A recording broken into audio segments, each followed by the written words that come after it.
한 절씩 교독하겠습니다. 제가 먼저 1절 말씀 읽겠습니다. 하나님의 뜻으로 말미암아 그리스도 예수의 사도된 바울과 형제 디모데는 고로새에 있는 성도들 곧 그리스도 안에서 신실한 형제들에게 편지하노니 아버지 하나님으로부터 은혜와 평강이 너에게 있을지어다. 우리가 너희를 위하여 기도할 때마다 하나님 곧 우리 주 예수 그리스도의 아버지께 감사하노라. 이는 그리스도 예수 안에 너희 믿음과 모든 성도에 대한 사랑을 들었으며 너희를 위하여 하늘에 쌓아둔 소망으로 말미암음이니 곧 너희가 전에 복음 진리의 말씀을 들은 것이라. 이 복음이 이미 너희에게 이르매 너희가 듣고 참으로 하나님의 은혜를 깨달은 날부터 너희 중에서와 같이 또한 온 천하에서도 열매를 맺어 자라는도다. 이와 같이 우리와 함께 종된 사랑하는 에바브라에게 너희가 배웠나니 그는 너희를 위한 그리스도의 신실한 일꾼이요 성령 안에서 너희 사랑을 우리에게 알린 자니라. 아멘. 함께 기도하겠습니다. 하나님 아버지 감사합니다. 이 시간 주님 함께 하시는 줄 믿습니다. 우리 함께 하신 성령님 하나님의 말씀을 온전히 받아들일 수 있도록 우리의 마음의 밭을 주님께서 기경하여 주시옵소서. 모든 것 주님께 맡겨드리며 예수님의 이름으로 기도드립니다. 아멘. 복음이 여러분의 삶에 들어왔을 때 그때를 기억하십니까? 그 복음이 나의 삶에 들어와서 나의 삶을 변화시키고 열매 맺게 했던 순간들을 혹시 기억하고 계십니까?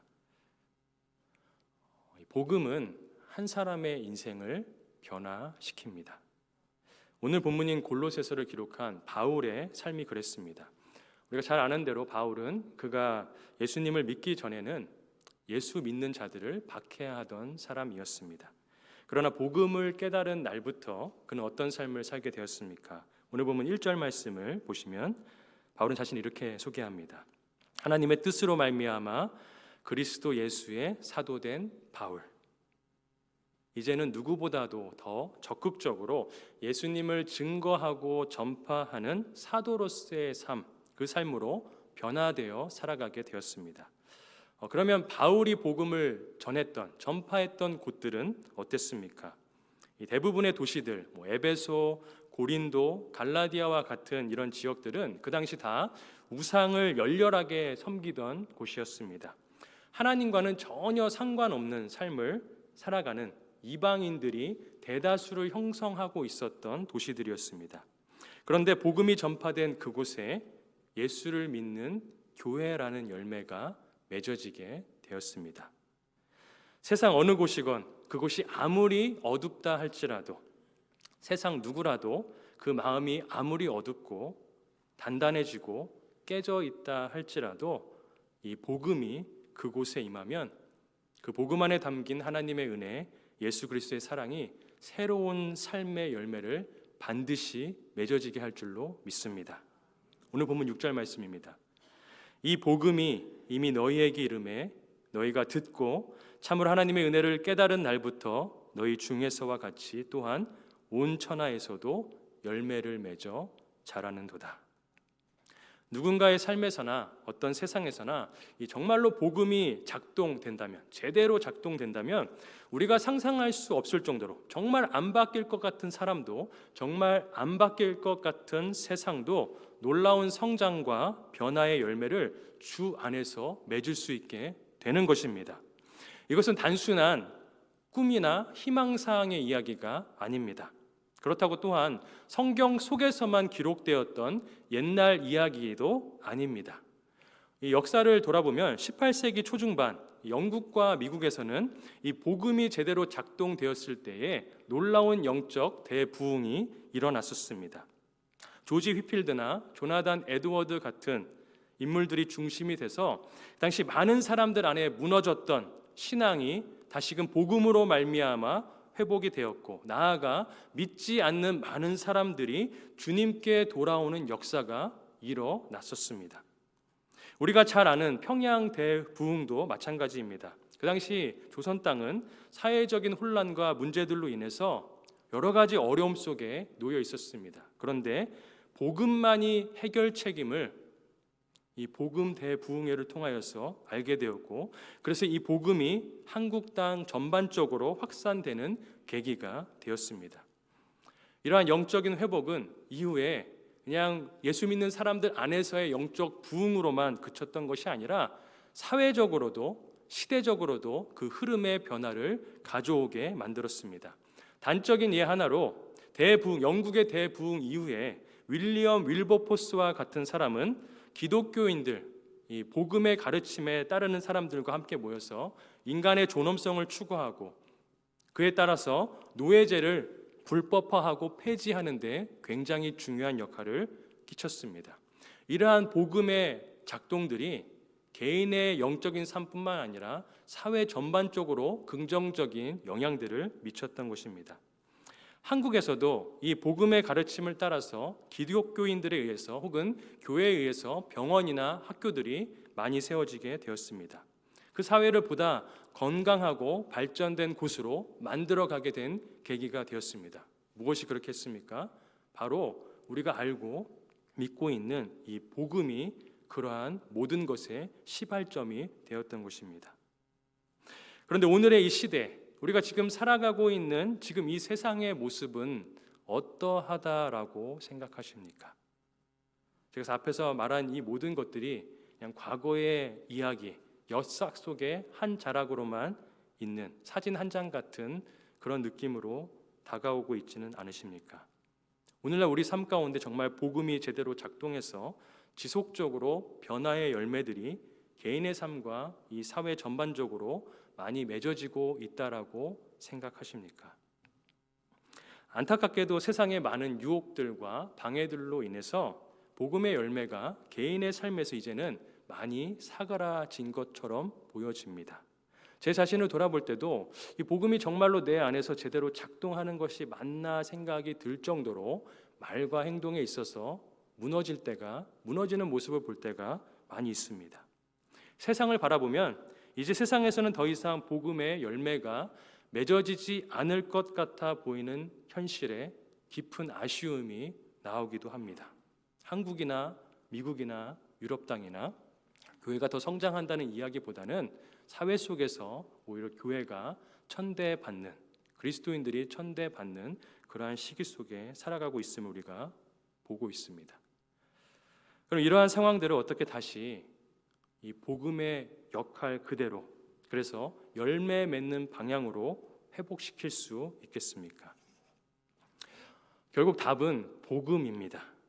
복음이 한 사람의 인생을 변화시켰고, 그래서 궁극적으로 도시들을, 사회들을 변화시키고 나라까지 변화시켰듯이 다른 어떤 것이 아니라 다시금 우리가 복음에 집중할 때 영적으로, 도덕적으로, 사회적으로, 개인적으로 부흥과 회복이 반드시 임하게 될 줄로 믿습니다. 바울이 골로새 교회에 편지를 썼던 이유가 무엇일까요? 이미 바울은 여러 교회들, 갈라디아 교회나 고린도 교회나 로마 교회나 데살로니가 교회가 복음 자체를 등한시하고 복음 플러스 무언가에 집중하거나 혹은 전혀 다른 복음에 관심을 가지면서 그 교회들이 점점 더 복음화되는 것이 아니라 세속화되는 것을 보았고 들었습니다. 그 결과 교회들 안에 많고 많은 문제들이 발생하는 것을 보게 되었습니다. 그때마다 바울이 교회에 전한 해결책이 무엇이었습니까? 에베소서를 봐도 그렇고 갈라디아서를 봐도 그렇고 로마서를 봐도 그렇고 데살로니가 전후서를 봐도 동일합니다. 바울은 교회가 마주하고 있는 그 문제들이 해결될 수 있도록 다른 어떤 것을 추가적으로 노력해야 된다라고 말한 것이 아니라 예수님 한 분만으로 충분하다라는 그 진리를 다시 가르쳐 주었습니다. 복음만으로 충분하다라는 그 진리를 다시금 선포한 것입니다. 그래서 예수님께로 돌아가라, 복음으로 돌아가라라는 말들을 많은 서신서 가운데 기록한 것입니다. 골로새 교회도 그런 교회들과 동일한 문제점에 가까이 나아가고 있었습니다. 골로새서 2장 8절을 보면 이렇게 기록합니다. 누가 철학과 헛된 속임수로 너희를 사로잡을까 주의하라. 이것은 사람의 전통과 세상의 초등 학문을 따름이요 그리스도를 따름이 아니니라. 골로새 교회 가운데 복음이 아닌 철학, 속임수, 전통과 세상의 초등 학문들이 막 들어오려고 하고 있었습니다. 그런 것들을 따르고자 하는 마음들이 생겨나고 있었습니다. 그런 것들이 정말로 실제적인 삶 가운데 더 필요한 것이고 그것이 옳은 방향으로 자신들의 삶을 이끌어줄 수 있다라고 교묘하게 전파되고 있었습니다. 그때 바울이 골로새 교회에 제시한 것이 무엇입니까? 골로새서 2장 6절과 7절 말씀을 함께 보겠습니다. 그러므로 너희가 그리스도 예수를 주로 받았으니 그 안에서 행하되 그 안에 뿌리를 박으며 세움을 받아 교훈을 받은 대로 믿음에 굳게 서서 감사함을 넘치게 하라. 무엇을 말합니까? 다른 것, 교회 살리기 위해서 많은 프로그램, 교회 살리기 위해서 다른 것들, 이벤트들, 교회 부흥시키기 위해서 그런 것 하라라고 가르쳐주지 않았습니다.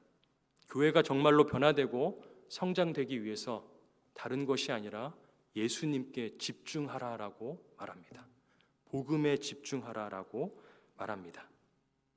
왜냐하면 그것이 그리스도인들에게 그리고 교회에게 가장 유익한 것이다라고 하나님께서 가르쳐 주셨기 때문에 그렇습니다.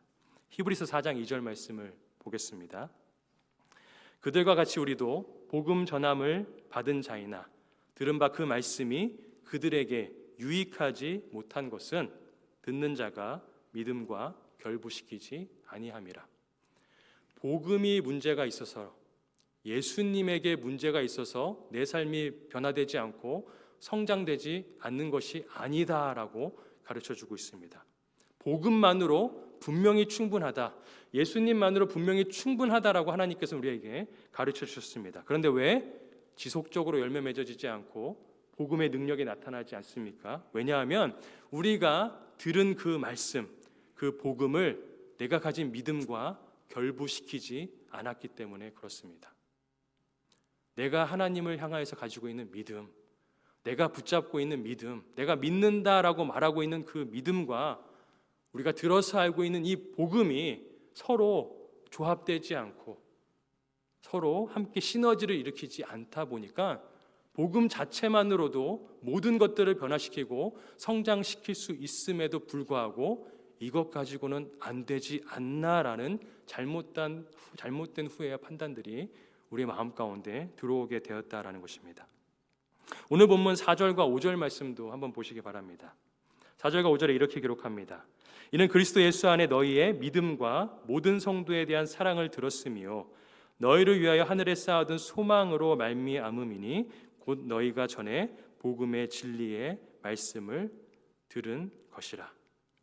이 복음 진리, 이 복음의 말씀에 뿌리 내린 삶은 그 뿌리 내린 사람의 마음 가운데, 삶 가운데 무엇을 형성하게 된다라고 이 4절과 5절 말씀이 우리에게 가르쳐주고 있습니까? 예수 안에 너희의 믿음을, 성도에 대한 사랑을, 너희를 위하여 하늘에 쌓아둔 소망을 심어준다라고 말하고 있습니다. 고린도전서 13장 말씀을 보면 믿음, 소망, 사랑 이 세 가지가 영원히 있을 것이다 라고 말합니다. 다른 세상의 모든 것들은 결국 사라집니다. 그런데 믿음, 소망, 사랑은 영원합니다. 우리가 이 영원한 것을 소유할 수 있습니다. 어떻게 소유할 수 있습니까? 복음 진리의 말씀을 우리 삶 가운데 온전하게 세워갈 때, 구현해낼 때 하나님에 대한 믿음이 더 강건해지고 성도를 사랑하는 것이 억지로 하는 것이 아니라 그 복음으로 말미암아 성도 사랑하는 사랑의 마음이 풍성하게 되고 억지로 손에 잡을 수 없는 소망을 꿈꾸는 것이 아니라 진짜로 붙들 수 있는 예수 안에서의 소망을 붙잡는 일들이 가능하게 된다라고 말씀해주고 있는 것입니다. 무엇이 그렇게 하십니까?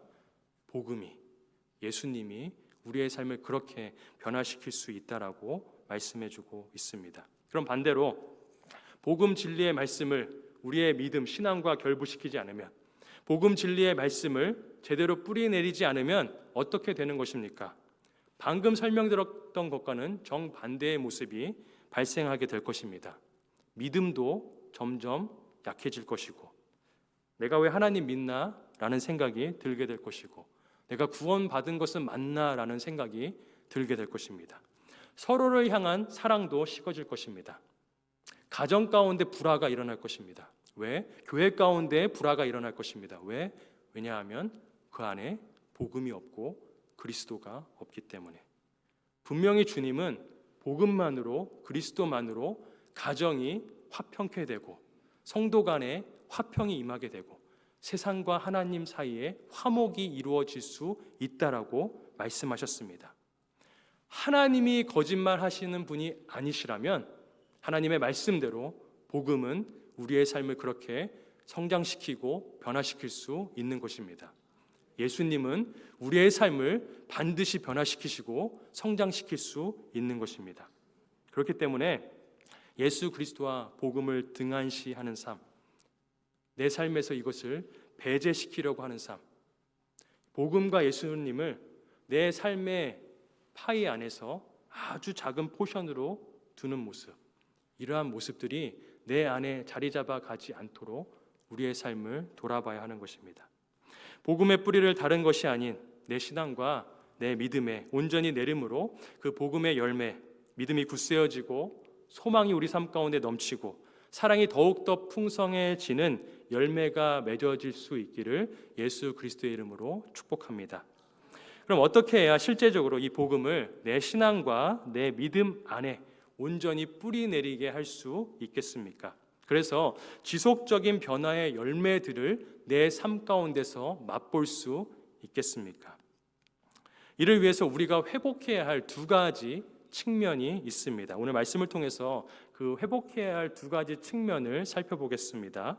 먼저 첫 번째로 복음의 뿌리를 다시금 잘 내리고 내 삶 가운데 이 지속적인 변화의 열매를 맺어가기 위해서는 어느 순간 놓쳐버리고 어느 순간 묻어져 버린 나의 정체성을 먼저 회복해야 합니다.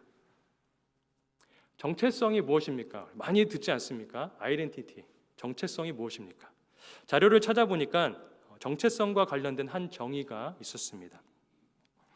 정체성은 자신이 누구인지, 어떤 역할을 해야 하고 어떤 가치를 가지고 살아가는지에 대한 자기 이해이다. 다시 한번 말씀드립니다. 정체성은 자신이 누구인지, 어떤 역할을 해야 하고 어떤 가치를 가지고 살아가야 하는지에 대한 자기 이해이다. 그럼 만약에 이 정체성이 흔들리게 되면 어떤 일이 일어날 수 있겠습니까? 예를 들어 한 의사가 있습니다. 의사가 무엇인지 이 의사는 이해하지 못합니다. 자신이 의사로서 어떤 역할을 해야 하고 어떤 가치를 가지고 일해야 하는지 헷갈린다라고 생각해 보시기 바랍니다. 예를 들어서 이 의사는 돈 버는 게 최선입니다. 사람 사는 것은 별 관심이 없습니다. 이런 의사에게 찾아가는 환자는 무엇을 기대할 수 있겠습니까? 그저 이 의사가 돈 버는데 일조할 뿐이 될 뿐입니다. 자신의 병은 어쩌면 제대로 고침받을 수 없을지도 모릅니다. 그 의사는 그 의사의 역할이 그리고 그가 가진 가치가 환자의 생명을 그를 안전하게 살리는 것에 있는 것이 아니라 돈을 버는 것에 그 가치를 두었기 때문에 그런 것입니다. 우리가 기대하는 의사의 정체성과 다른 정체성을 가진 의사를 만나면 우리가 고스란히 손해를 받을 수밖에 없는 것입니다. 그런 의사를 만나게 된다면 환자 스스로도 심각한 문제를 경험할 수 있는 것이고 병원 자체도 심각한 어려움을 초래하게 될 수 있습니다. 그렇기 때문에 이러한 아주 단순한 측면에서만 본다 할지라도 올바른 정체성을 회복하는 것, 올바른 정체성을 가지는 것은 너무나 중요합니다. 그리스도인의 정체성도 그렇기 때문에 회복하는 것이 중요한 것입니다. 바울도 골로새 교회가 예수님과 복음에 다시 뿌리를 잘 내리고 지속적인 변화의 열매, 그들의 삶 가운데서 이 열매를 맺게 하기 위해서 무엇보다 먼저 그들의 정체성, 그들이 누구이며 어떤 역할과 가치를 가지고 살아가야 하는지에 대해서 되짚어 주었습니다. 오늘 보면 2절 말씀을 보겠습니다. 골로새에 있는 성도들 곧 그리스도 안에서 신실한 형제들에게 편지하노니. 바울은 그들을 누구라고 말합니까? 성도라고 부릅니다. 성도는 거룩한 삶을 살아가는 사람을 말합니다. 거룩은 구별됨입니다. 즉 세상이 말하는 방향과 목표가 아니라 예수님이 말씀하시고 하나님이 말씀하신 성경의 방향대로 살아가는 사람, 이것이 성도의 정체성이고 우리의 정체성이 되어야 합니다. 내 행동과 결정의 기준을 무엇에 두어야 합니까? 내 뜻 혹은 세상의 말들에 두는 것이 아니라 하나님의 뜻과 말씀에 두어야 합니다. 그런데 내가 성도로 살아가고 있음에도 불구하고 자꾸 세상이 말하는 방향과 목표를 따라 살아가려고 하고 세상이 하는 말들과 내 뜻을 기준으로 삼고 살아가려고 하면 그리스도인으로 살아가는 그 삶이 훨씬 더 위태롭고 나에게 힘들게 할 뿐만 아니라 세상 속에서도 어려움을 끼칠 수 있게 된다는 것입니다. 우리 교회에서 같이 이렇게 말씀 나누는 시간에 예화로 들었던 것이 있습니다. 예수님을 구주로 영접하는 것, 이것이 무엇일까? 차를 몰고 갈 때 예수님이 나타납니다. 예수님을 내 차에 태웁니다. 분명히 예수님과 함께 차를 타고 가는 모습입니다. 그런데 이것이 정말로 예수님을 구주와 그리스도로 믿고 살아가는, 복음이 뿌리내리고 살아가는 삶의 모습은 아닙니다. 그럼 무엇이 정말로 예수님을 주와 그리스도로 믿고 복음을 뿌리내리고 사는 삶의 모습입니까? 차를 타고 갑니다. 예수님이 앞에 계십니다. 예수님을 똑같이 태웁니다. 그런데 이번에는 내가 내 차에서 내려서 조수석에 앉고 예수님을 운전석에 앉히게 합니다. 이것이 예수님을 주와 그리스도로 삼고 살아가는 모습의 단적인 예입니다. 첫 번째 그림과 두 번째 그림은 완전히 다릅니다. 만약에 예수님을 차에 태워놓고도 여전히 내 마음대로 내 뜻대로 운전하고 살아가려고 한다면 그것 자체로 이미 위험은 시작된 겁니다. 그리고 반대로 예수님을 내 삶의 구주로 모셔놓고도 예수님을 운전석에 앉혀놓고도 여전히 내 뜻과 세상의 말들에 휩쓸려서 예수님이 붙잡고 있는 운전대를 조수석에 앉은 내가 똑같이 붙잡고 있다면 나도 위험할 뿐만 아니라 세상에도 위험을 끼칠 수 있는 것과 동일합니다. 그래서 성도는, 그리스도인은 내 정체성이 무엇인지 다시금 회복해야 합니다. 우리는 말씀을 기준으로 삼고 예수님을 따라 살아가는 사람들입니다. 이 삶이 내 삶에 먼저 회복이 되어야 가정 안에, 내 안에, 사회 안에 놀라운 변화와 성장의 열매들이 맺어질 수 있게 되는 것입니다. 그렇지 않을 때 나도 흔들리고 교회도 흔들리고 세상도 교회가 흔들림으로 말미암아 우리가 지금 보는 것처럼 다 흔들리게 될 수밖에 없습니다. 그런가 하면 성도의 삶에 있어서 또 다른 중요한 가치는, 중요한 정체성은 바로 신실함입니다. 신실함이 무엇입니까? 일관성과 꾸준함, 의무와 책임을 다하는 것, 약속을 지키는 것, 믿음을 끝까지 붙드는 것, 이것이 성도가 가지고 있는, 또 우리가 가지고 있는 정체성의 한 가지 모습입니다. 신실함, 하나님께 대한 신실함, 말씀에 대한 신실함, 이것이 성도의 삶에 있어서 중요한 방향성이 되어야 합니다. 만약에 우리가 신앙생활을 하면서 이 일관성과 꾸준함이 없으면 여러 사람들에게 피해를 주게 됩니다. 우리가 여기서는 이렇게 말해놓고 저기서는 다르게 행동한다면, 저기서는 이렇게 행동해놓고 여기서는 다르게 이야기한다면 누구도 우리의 말을 신뢰하려고 하지 않을 것입니다.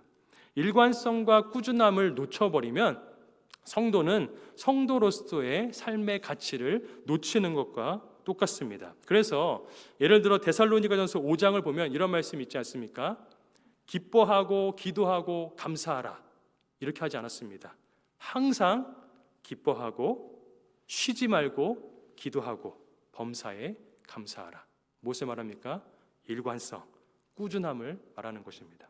항상 기뻐하는 것, 쉬지 말고 기도하는 것, 범사에 감사하는 것, 그게 우리가 살아가야 할 정체성의 방향이고 모습입니다. 여러분, 기차가 철로를 벗어나면 어떻게 됩니까? 사고가 납니다.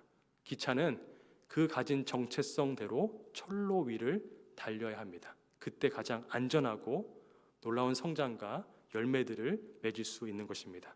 성도가 되었다면 다른 길을 걷는 것이 아니라 복음의 길, 말씀의 길을 걸어가야 합니다.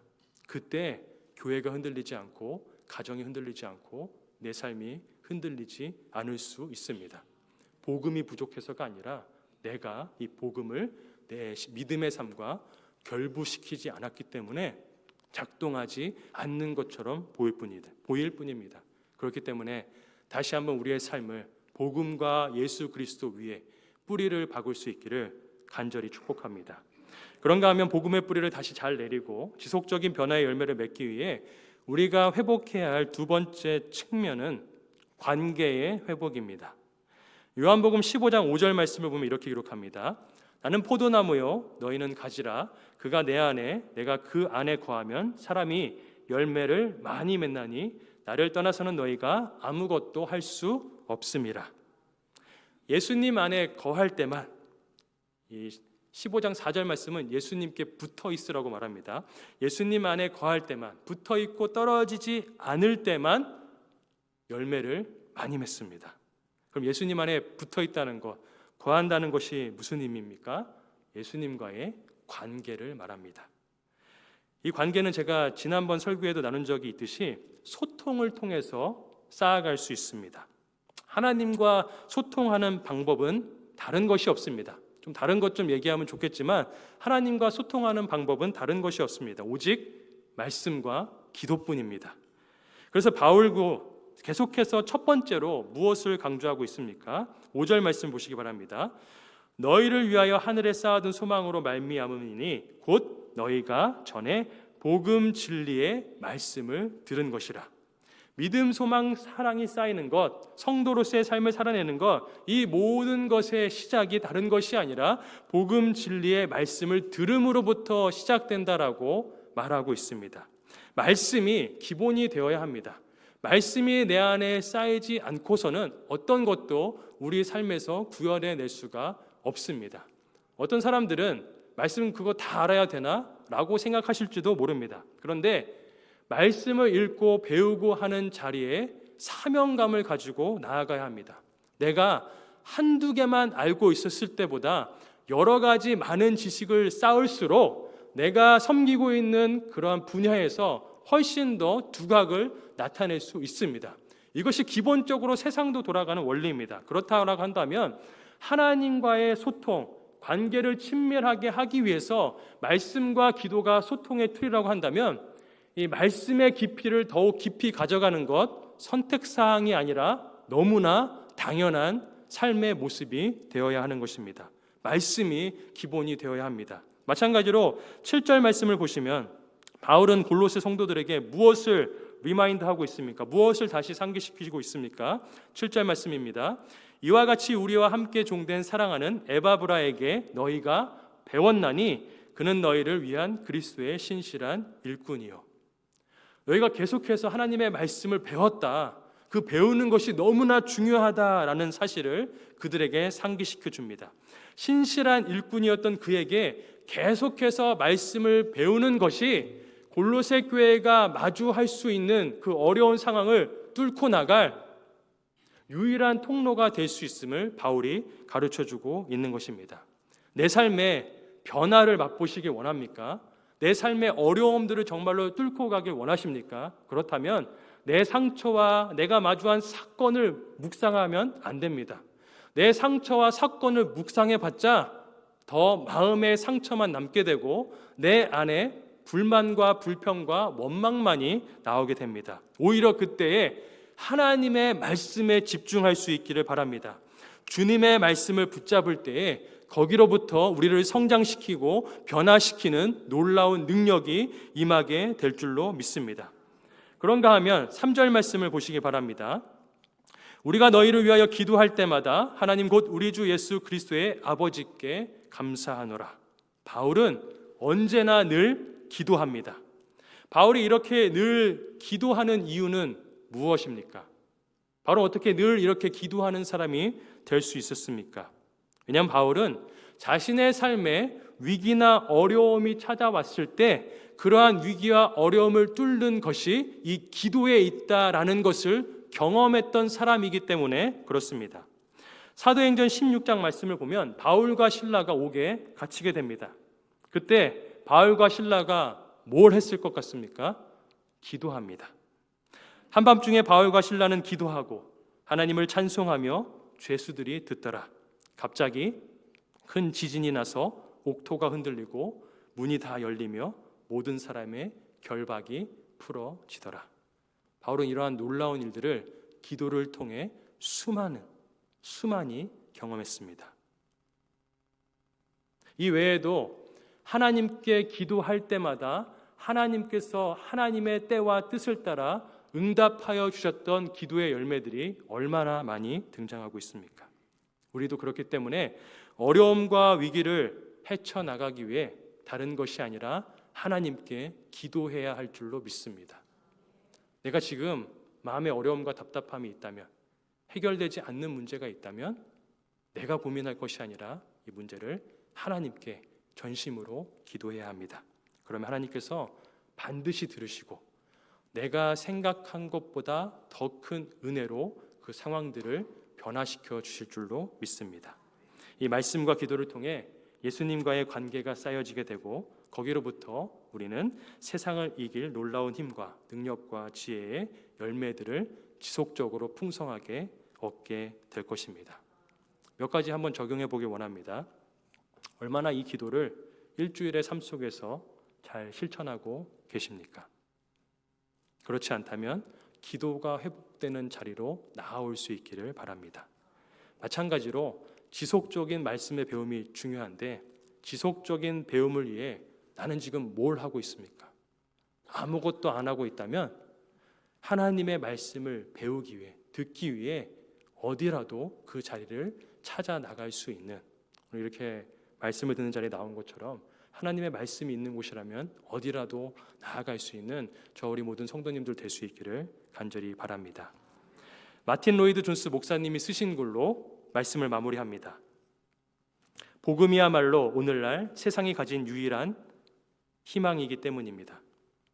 다른 것들이 모두 시도되었지만 부족한 것으로 세상 가운데 드러났습니다. 다른 것들은 모두 실패했습니다. 여러분은 철학자나 정치가에서 희망을 찾을 수 없을 것이며 소위 세상 종교들에서도 희망을 찾을 수 없을 것입니다. 오직 복음에만 희망이 있습니다. 그러면 어떤 사람은 이렇게 말할 것입니다. 복음 역시 희망이 있다고 주장할 수는 없다. 복음도 지금까지 2000년간 시도되었지만 당신이 얘기한 여러 가지 다른 것들과 마찬가지로 실패한 것이 분명하지 않느냐? 이것에 대한 유일한 대답은 바로 작고한 체스터튼이 아주 완벽하게 제시했습니다. 그는 이렇게 말했습니다. 사람들은 기독교를 시도해보고 부족하다는 것을 알게 된 것이 아니라 기독교가 어렵다는 것을 알았기 때문에 이에 시도하지 않은 것입니다. 다시 한번 말씀드립니다.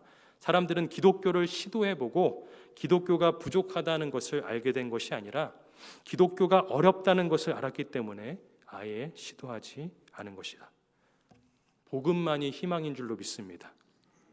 우리가 시도해보지 않았기 때문에, 제대로 시도해보지 않았기 때문에 복음이 내 삶 가운데 제대로 작동하는 것을 맛보지 못했을 뿐입니다. 우리의 삶 가운데 분명히 예수님의 말씀이, 복음이 작동했던 적이 있습니다. 그렇기 때문에 우리가 이 예배의 자리 가운데 나온 것 아닙니까? 오늘 지금의 삶도 이 복음이 작동되면 반드시 해결되고 변화될 수 있습니다. 성도의 삶을 살아간다는 것 쉽지 않습니다. 어떻게 날마다 항상 기도하고 항상 기뻐하고 범사에 감사할 수 있나? 때때로 못할 때도 있습니다. 연약합니다. 그러나 포기하지 않고 주님의 말씀이 있는 곳, 주님께 기도하는 자리로, 섬김의 자리로 나아갈 때 놀라운 변화가 나의 삶과 가정과 교회와 세상 가운데 임하게 될 줄로 믿습니다. 그 열매를 맛보기 위해 같이 마음 아파해서 나아갈 수 있는 저희 모든 산호세 온누리교회 될 수 있기를 예수 그리스도의 이름으로 축원합니다. 말씀을 기억하면서 함께 기도하겠습니다. 하나님 아버지 감사합니다. 다른 것이 아니라 복음에만, 주님께만 소망이 있습니다. 어떻게 이것이 내 삶 가운데 잘 뿌리 내리게 될지 여전히 잘 모르겠고 어렵기도 하고 시도해봤지만 안 됐던 기억들이 있습니다. 그런데 이 모든 것 다 내려놓고 다시 한번 정말 복음이 작동될 것을 믿는 믿음을 가지고 기도의 자리 가운데, 말씀을 묵상하는 자리 가운데, 주님만을 붙잡는 자리 가운데 성도로서 살아가는 그 삶을 포기하지 않고 살아내기로 작정하는 우리 모든 성도님들 다 될 수 있도록 축복하여 주시옵소서. 그럴 때 반드시 주님께서 놀라운 열매를 맺어지게 할 줄로 믿습니다. 주님 역사하여 주시옵소서. 감사드리며 우리 주 예수 그리스도의 이름으로 기도드립니다. 아멘. 이 시간 우리 말씀 기억하면서 함께 찬양하겠습니다.